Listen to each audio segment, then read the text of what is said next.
Johan van Sommeren's unlikely triumph, the 2011 Paris-Roubaix story. Paris-Roubaix, known as the Hell of the North, is one of the most brutal one-day races in professional cycling history. The 2011 edition was no different, with its infamous cobbled sectors, unpredictable weather, and an elite field of riders ready to battle for the Queen of the Classics. Yet, against all odds, Johan van Sommeren, a domestique best known for supporting team leaders rather than winning races, rode into history with a performance that stunned the cycling world. The Underdog. Who was Johan van Sommeren? Johan van Sommeren was not a name that struck fear into his opponents. The Belgian rider, standing at 6'5", was more commonly seen grinding away at the front of the peloton for his team. Garmin Cervelo, he was a classic specialist but never a favourite in races of this magnitude. Before 2011, his most notable victory was the 2007 Tour de Pologne. His role in Garmin Cervelo was clear: support the team riders, protect them from crashes, and ensure they had the best chance of success. Going into Paris-Roubaix, all eyes were on Fabien Carsarello, the 2006 and 2010 champion, and a rider feared for his raw power over the cobbles. Many predicted a repeat of 2010, when Cancellara obliterated his rivals with a long-range solo attack. Few, if any, considered van Sommeren a serious contender in this race. The race begins. Early chaos and attacks.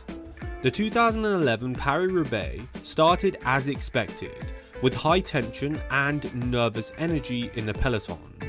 The race covered 258 kilometers from Compiègne to the Roblax velodrome, featuring 27 sectors of cobbles, each rated down from 1 to 5 stars in difficulty. Early breakaways formed, and a group of lesser-known riders went up the road trying to fight for their teams. The peloton, wary of the looming Arenberg forest, controlled the gap but allowed the attackers some freedom to get away. Van Sommeren stayed in the main group, protecting Garmin Cervelo's supposed leaders.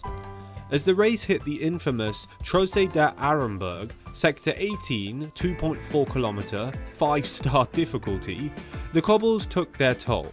Riders crashed, punctured and lost contact. Van Sommeren, ever the loyal worker, positioned himself well, avoiding trouble and helping teammates regain ground. Tom Boonen, another favourite, suffered mechanical issues, allowing Cancellara's Lepera de Trek team to take charge. The decisive move, van Sommeren attacks.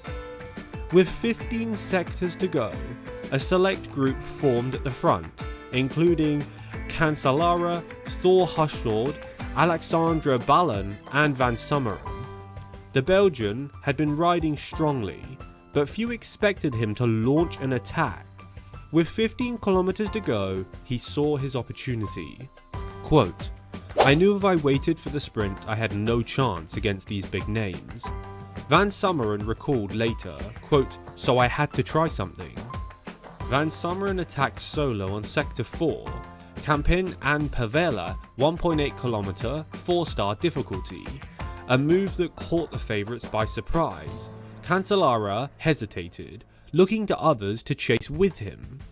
Hushovd, his former teammate and a sprinter, refused to contribute to the effort. Ballon lacked the legs to close the gap, and suddenly Van Sommeren found himself alone at the front, racing towards Roubaix with the biggest win of his life in sight. The final kilometers, a champion's ride.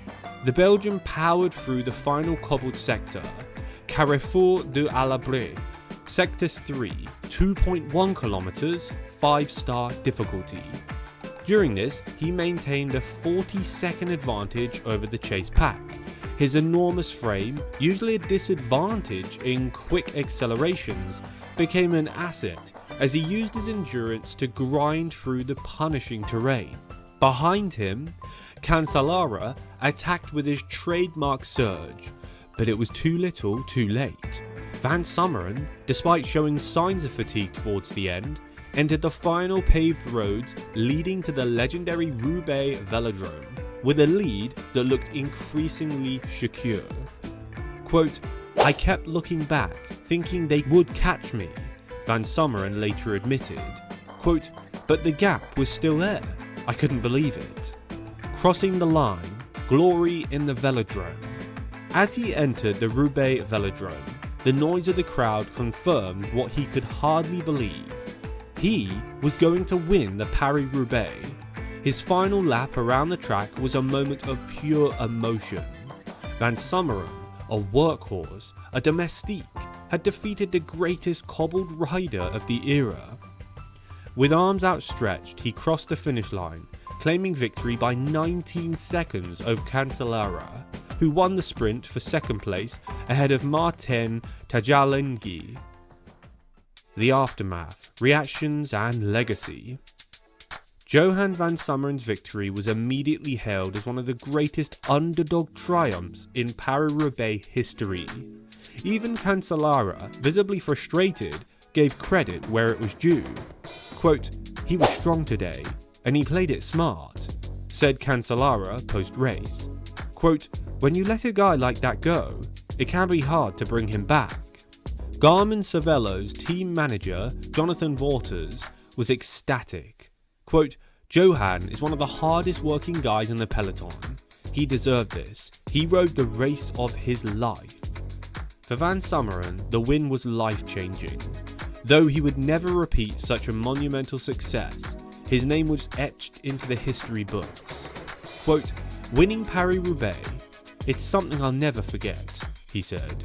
Quote, "You dream about it, but you never think it will actually happen to you." Stats from Van Someren's win.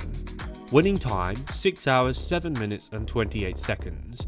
Average speed 42.08 kilometers an hour. Gap to second place Cancellara 19 seconds. Cobbled sectors conquered 27. The legacy of 2011.